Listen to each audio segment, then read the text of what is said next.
Where should you be invested in the new year? We want to ask Fast Money friend Tom Lee. Tom is managing partner of FundStrat and a CNBC contributor. Tom, great to have you back. 51,000 is your target. You think it may be conservative, and this is based on history stats that were pulled by your data guy at FundStrat. What did you find? Yes, our head of data science is tireless Ken, and he does work 24 hours. Maybe there's two of them. But what he looked at was two things. One is market performance after the S&P posts more than 27% gains, which is what happened last year. And the median return since 1938 is 16%. So that implies S&P 5,600.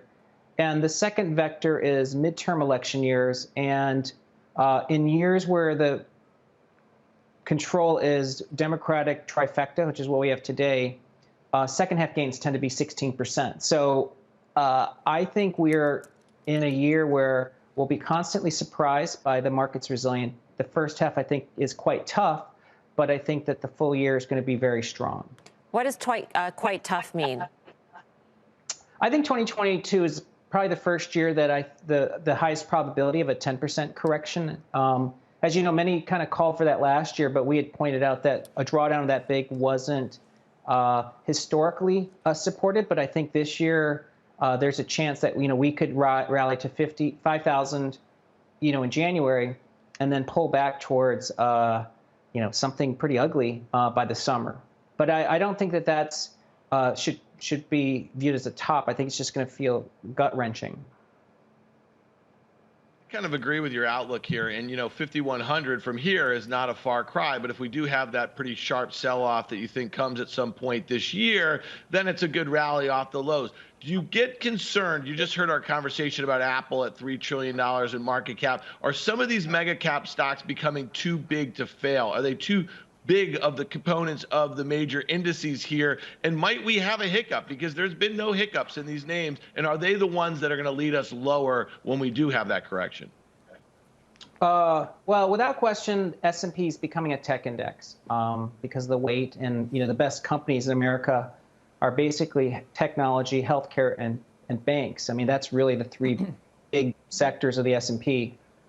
We think FANG's going to be one of the outperformers in 2022 because the PE's derated last year. And so we think the chances of the FANG stocks, including Meta and Apple, having PE contraction is low. So they're going to track earnings growth. So I think FANG could be up 30% this year. And as you guys are using acronyms, I mean, our top three groups are, Bitcoin-related equities, energy stocks, and FANG, which is beef. Tom, you're always willing to play, and we always appreciate that. Tom Lee of FundStrat with his beef tray. Tim, what do you think of beef? I know where the beef is, and I do think, as we talked about some of the FANG names, there are places that the multiples make sense.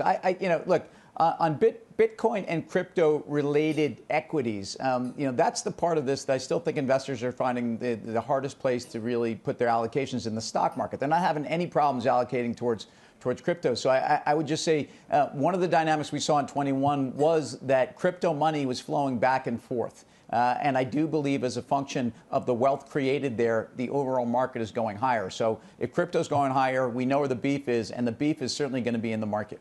An acronym within an acronym. I'm not sure if that's legal in acronym land, Dan, but what's your take?